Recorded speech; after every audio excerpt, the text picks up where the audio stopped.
My name's Lauren, and this is Atlanta, a red-tailed hawk. Welcome to Audubon. Hi everyone, my name is Lisa. I'm also from Audubon. And so I wanted to just ask a couple questions about this beautiful red-tailed hawk, Atlanta. I think I've seen red-tailed hawks before. Can you tell me where we might spot them outside? Yeah, red-tailed hawks are really common in Rhode Island and actually all over the country. A good place to see red-tailed hawks is sitting in a big tree on the edge of a field or on telephone poles on the edge of the highway. Sometimes if I have to make a long trip, I'll count the red tails along the highway.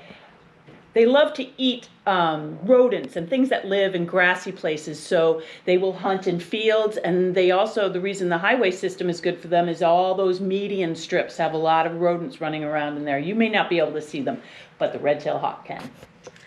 So I'm noticing that when Atlanta blinks her eyes, there's something interesting going on with her eyes. And you said she's got great eyesight, but I think there might be something else going on. Right. So birds of prey actually have three eyelids. They have an upper eyelid and a lower eyelid like you, and they also have what's called a nictating membrane that comes from the corner of their eye.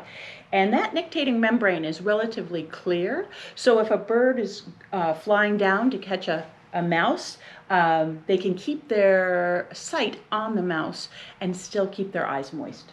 Wow, she does have beautiful eyes. From here I can even see that they're kind of a brown color. That's right. I also noticed that on her beak she's got a hole on either side on the sort of yellow part of her beak. What is that? Right, that's a good about? observation, Lisa. Those are called nares. They're basically nostrils, and they use those to breathe. The sense of smell is not particularly strong in most birds. They use their eyesight and their hearing to find their food, but they still have to breathe. So those nostrils on the side of their face is how they primarily breathe. Oh, gosh, she just has so many striking features about her. I notice she's got this very white color on her chest.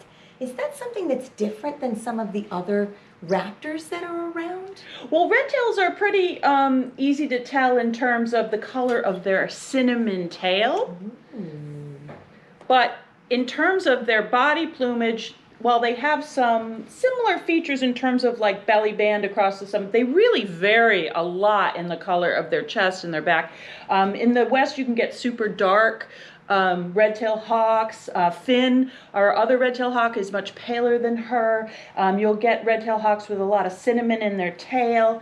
So red-tails can really vary, but they all have the broad wings and the cinnamon tail after the first year of their life. And they have that sort of the posture, you know, they're kind of look kind of chunky sitting up on that telephone pole, and that's how you can usually tell. Now those wings look really long to me. They're almost as long as her tail when she's got them tucked. That's right. Do those help her be able to fly above like a field or even a highway median to try to find her food? Yeah, so red tails have very broad wings. They're excellent at soaring. So a lot of times you'll see red tails just riding the thermal air, the warm rising air up. They also are very good at what's called kiting, which is if they're looking for food, they'll flap their wings and just hold themselves in place by continually flapping their wings.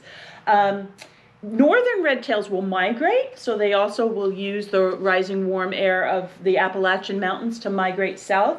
A lot of our red tails don't bother going south because, as we all know, this winter there was no snow to cover the rodents, so they pretty much all stayed in place. But yes, they have excellent wings and excellent flight behavior.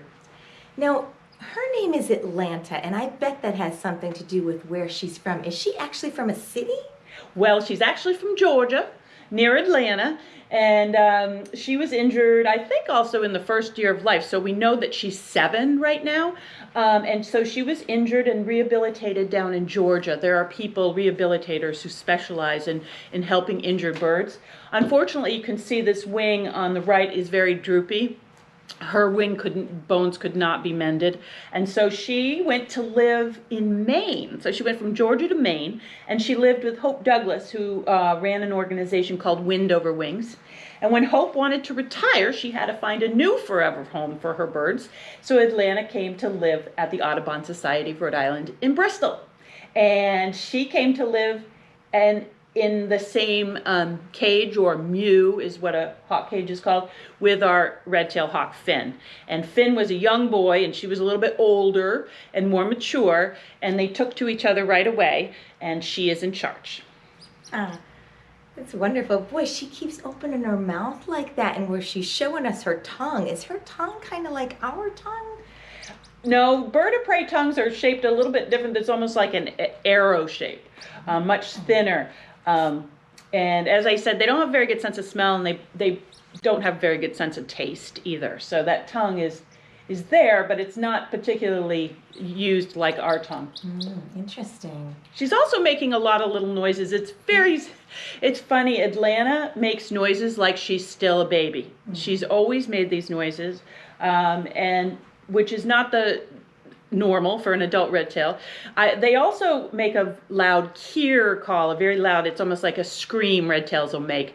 And I have heard that come out of their cage, especially when the wild red tails are around. So funny. Now, how long can a bird like a red tail be able to live? Right. So when you're a young bird coming out of the nest, if you make it through your first year and your second year, you're doing really well. It's very hard to be a bird in the wild. So if they make it through their first or second year, they can live up to 10 to 15 years in the wild, maybe 20. And in captivity, they've been known to live to 26, 30 years old. So, but think about that. We are feeding them every day. They don't have to migrate. They don't have to hunt for their food. We take them to the vet. We keep an eye on their old injuries. We make sure they don't get injured. And if they do, we have to take them to a vet. We do. So we take really good care of them. And so they can live a lot longer. It's just not as hard as being in the wild.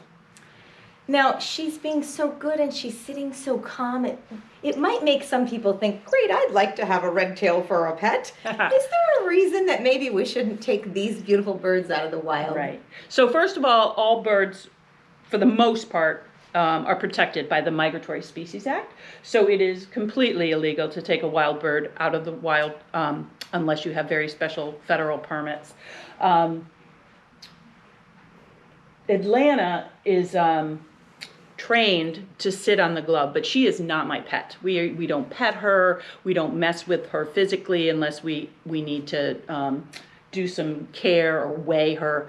But you notice she's sitting on a glove. That's because she has super sharp talons, right? And even if she wasn't trying to hurt me and she was sitting in my bare arm, that would really hurt, because those super sharp talons are what she uses to catch her food and in the wild. And you can tell that you can just see how how sharp they are. So she's over time learned how to sit on a glove and get used to presenting to an audience, but she's certainly not a pet. Yeah, she's got some pretty impressive feet. How many toes does she have on each of those feet? She has 4 toes on each foot. She has 3 toes in the front and then the back toe. So she's very good at grabbing. So they tend to grab their food and then bend their leg, and their talons will automatically close. And so they have a better chance of not dropping the prey. Now, would I be able to see any red-tailed hawks here in like Providence? I live in Providence, and I'd love to be able to see them. The amazing thing about Providence, Rhode Island, is that there's a whole bunch of raptors or birds of prey living in Providence. So you go to Kennedy Plaza, and you can see red-tailed hawks chasing pigeons. Now, pigeons are not their normal, what they would eat in the wild. But you know, there's a lot of pigeons, and you're going to take advantage of what prey sources are there. So yes, you can see red-tailed hawks in the wild. In Providence, you can see peregrine falcons, you can see great horned owls, screech owls, barred owls, American kestrel. It's amazing how birds of prey have adapted to human civilization. And so when you're in Providence, don't be surprised if a red tail comes swooping down and picks up a pigeon next to you. It's amazing. Gosh, well, thank you so much for having a chance to have us meet Atlanta. She is so impressive, and I'm so appreciative that we're able to take care of this wonderful bird and provide her care for the rest of her life. Thank you, everyone. We really appreciate your ongoing support.